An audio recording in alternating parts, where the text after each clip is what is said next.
Hey everyone, today I want to talk about Microsoft buying Bethesda. I think the topic is very interesting and the deal is possibly big enough to sway console sales in either a positive or negative direction for Microsoft. But most importantly, it allows me to make predictions that may end up being horribly wrong once time passes and events play out. I'm pretty sure I've made predictions about the Switch in the past that turned out to be complete BS. But that's how it goes, it's not like I can predict the future. This deal raises a bunch of questions, of course, like exclusivity, which seems to be the number one worry. I think there are a number of possible things Microsoft could do in this situation, and I have a theory that making beloved game franchises Xbox exclusive isn't one of them. So Microsoft bought Bethesda for $7.5 billion. More precisely, they bought ZeniMax Media, which is the parent company of Bethesda, as well as other well-known companies and IPs. Elder Scrolls, Fallout, Doom, and Wolfenstein are some of the franchises now under Microsoft's helm, among others. That's quite the lineup there. Of course, people are wondering whether Microsoft will want to make some of the industry's biggest franchises Xbox exclusives, at least when it comes to consoles.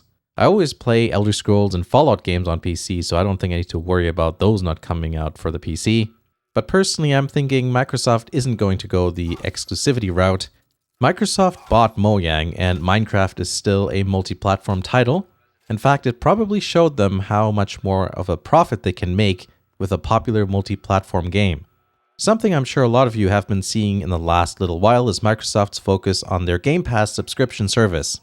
It's a really good value for some people, especially those who play on PC, and it's been quite successful lately.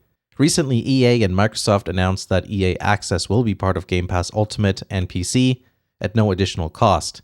Another thing Microsoft has done recently is introduce a PlayStation Now style streaming service as part of their subscription service, which expands their platform to Android devices.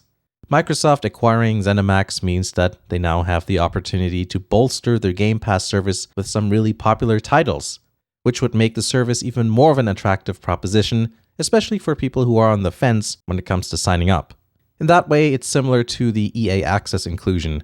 Of course, not everyone will sign up for Game Pass due to various reasons, so it would be advantageous for ZeniMax and their subsidiaries to keep making multi-platform games, because that would mean they'd get income on a lot of popular games sold on their competitors' systems.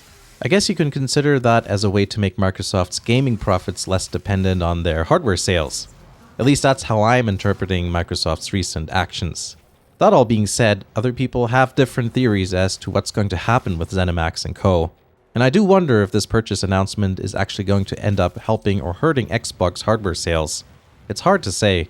Some impressions I've been getting from just comments and things I've read on the internet is that some people think it's like a power move from Microsoft. Like they're trying to gain more influence over the entire industry by having control of these franchises. And of course, that is a possibility and seems quite likely. Also, I just want to talk about hardware sales for a second there. Something to consider as well is that things can change over time. Remember how things were with the PS3 and Xbox 360? The 360 had a much better head start. Back then, people were complaining about the PS3's price, lack of trophy support, and people kept going on about how the PlayStation 3 has no games. But by the time Gen 8 came out, Sony had caught up, and sales between the PlayStation 3 and 360 ended up being about roughly equal.